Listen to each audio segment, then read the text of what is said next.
May heat wave na naman dito sa Europe. So mga 3 days na. Grabe yung 2 nights ago. Talagang sobrang init. Hindi enough yung malaking electric fan na binili namin. So mga ganito, medyo bumababa na yung temperature. At naisipan kong maglakad-lakad dito kasama si Sisi sa loob ng gubat. Kasi dito sa loob ng gubat, yan, tingnan nyo naman, diba? Naipakita ko na to ng maraming beses. Hindi siya gaanong masukal.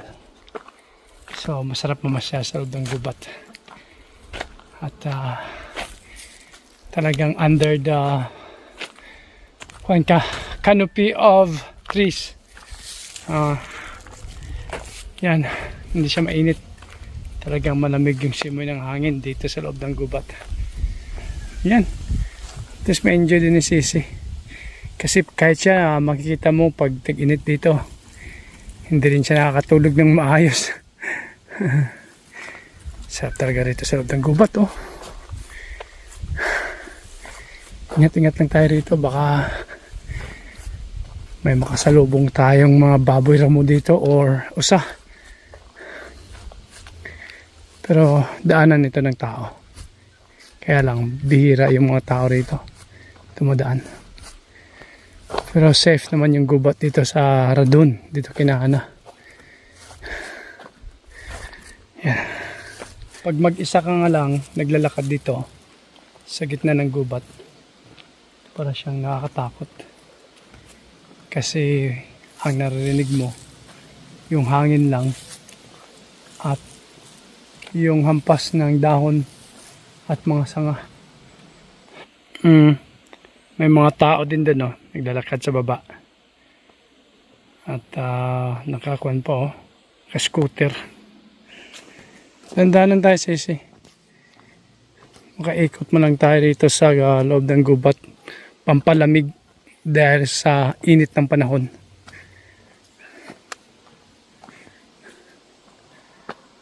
Ganda talaga ng gubat dito, no? Sa Czech Republic.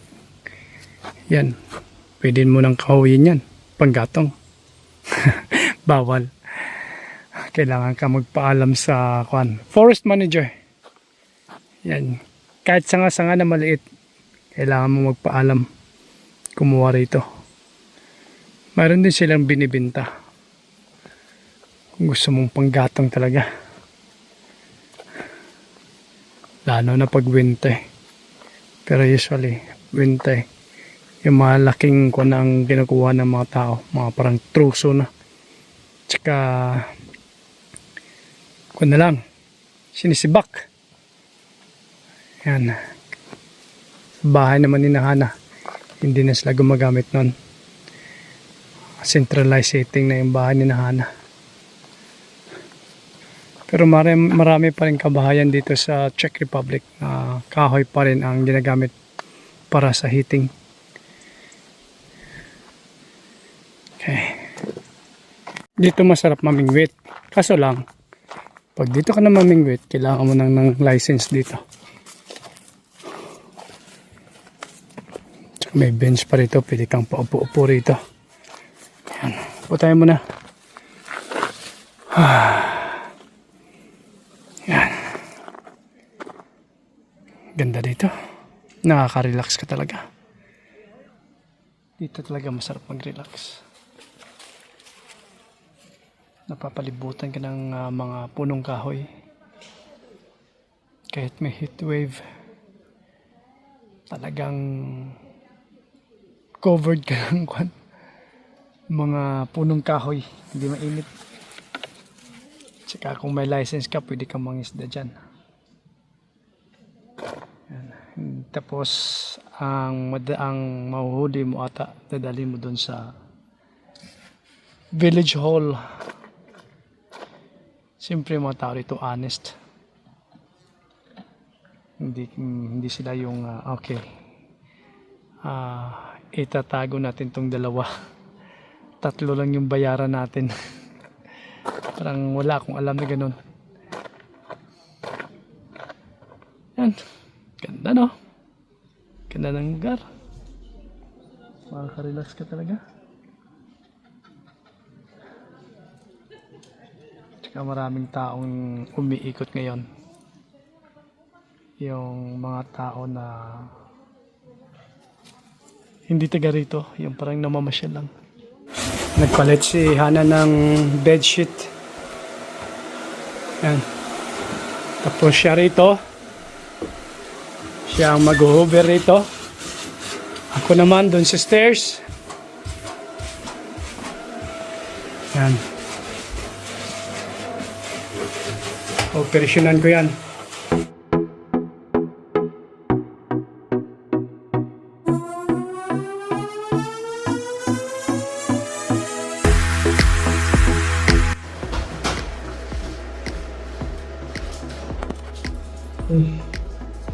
I think I put so much soap. So yan, hindi ako gumamit ng mop kasi operasyonan ko itong kahit itim. So ganyan lang, para matanggal yung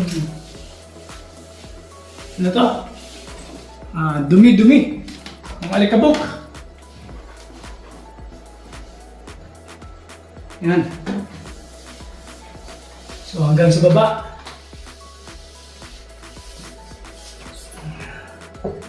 So, operation cleaning the house. Tapos na maglinis ng stairs. Exercise na yun. Diba? Ngayon, ay time to do my own thing.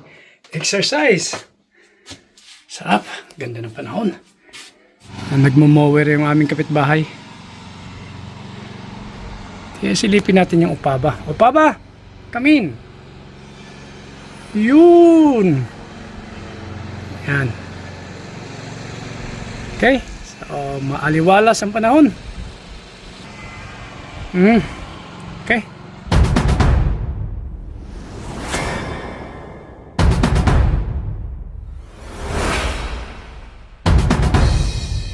Squeeze. Oh.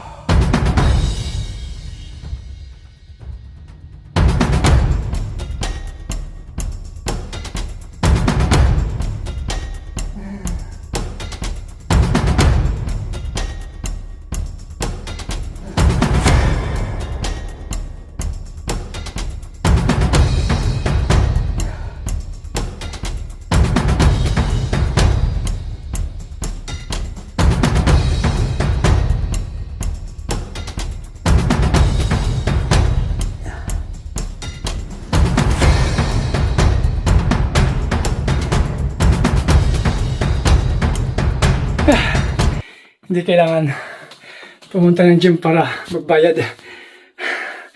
Sa bahay, okay na. Magiging creative ka lang. So, dami ng mga exercises ngayon na nasa YouTube. Sundan mo lang gamit ang dumbbells. So, nakaka-improve din naman. So, huwag niyo ang kaligtaan na mag-calorie deficit at more on protein. So yan, iwas sa processed food. Okay? So yan yung ating present na katawan kasi nagbe-build tayo ng muscle para hindi tayo magiging kalansay kasi payat na daw ako, sabi ni Hana. So, yan. Diba? Kahit nasa bahay lang, basta tamang nutrition. Binibilang nyo yung macros nyo, yung protein, carbs, saka fats. Dapat good fats galing sa mga avocado. Mag-omega 3 din kayo. Yun. Talagang yung tiyan natin kunti na lang. Pag yan, magiging na talaga. Lalabas na yung mga abs natin dyan. So, bigyan natin ng kunting pang panahon. Mga 6 months. Okay na yan. Basta consistent. Okay? So, ngayon nga ang ating exercise ay back at saka tricep. So, medyo tapos na ako sa heavy backs. So, light box na ang ginagawa ko ngayon. Itong guma, itong band. Ito mas, kwanto para kay Sofia kasi ito ginagamit ko lang. Binili ko to para sa kanya. Pero bibili ako para sa akin yung mas makapal. Yan. Pansamantala ito lang yung ginagamit ko. Dinodouble ko lang. Okay. Good morning. Early in the morning. Nagpagupit si Japit Boy. Ulit. After, ilan ba? 2 weeks? Or 3 weeks. Yan. Pagupit. Yan. Hindi ko binabawasan dito. Pahabain natin ulit. Para ayos. Okay. So, andun pa si Hana sa kanyang pinsan. Yung parlor dito, pinsan ni Hana So, siya yung gumugupit sa akin. Si Sofia tulog pa. Okay. Ganda ng panahon. So, ngayon is Sunday morning. Sunday morning ngayon. Kaya tahimik yung village. Walang gumagawa. Pag Sunday talaga, walang gumagawa dito. Yan. Okay. Tingnan natin kung anong masabi ni Mamingka ulit sa gupit ko. Mamingka? Giri? Giri?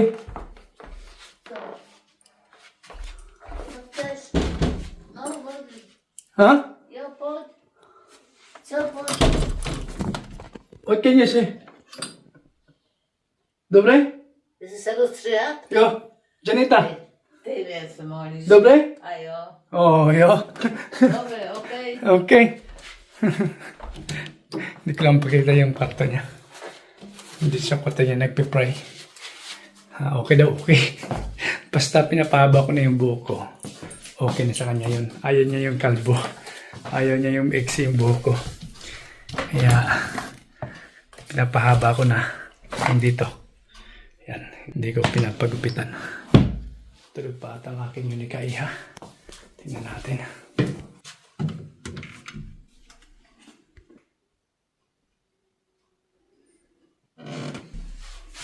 Tulog pa. Ayaw ko siyang gisingin. Hinayaan ko siyang matulog. So bukas, 1 linggo siyang wala. Kasi mayroon siyang summer camp sa kanyang swimming club. So pupunta sila sa isang lugar. At doon mag-stay ng 1 week. So tomorrow is Monday. At ang balik niya Sunday night. So 1 linggo natin siyang hindi makikita. So yeah. At least natututo siyang magiging independent. Ganda rito sa Czech Republic, yung mga programa nila sa mga teenager, yung ganyan yan. Nagka-camp, tsaka yun, talagang supervised ng mga management ng club. May mga adults silang kasama na parang talagang supervisor. So, ganda ng camp nila. So, medyo nga lang, expensive kasi sa hotel sila titira ng 1 week. Pero sa parang yun parang bundok, yung bundok na may hotel.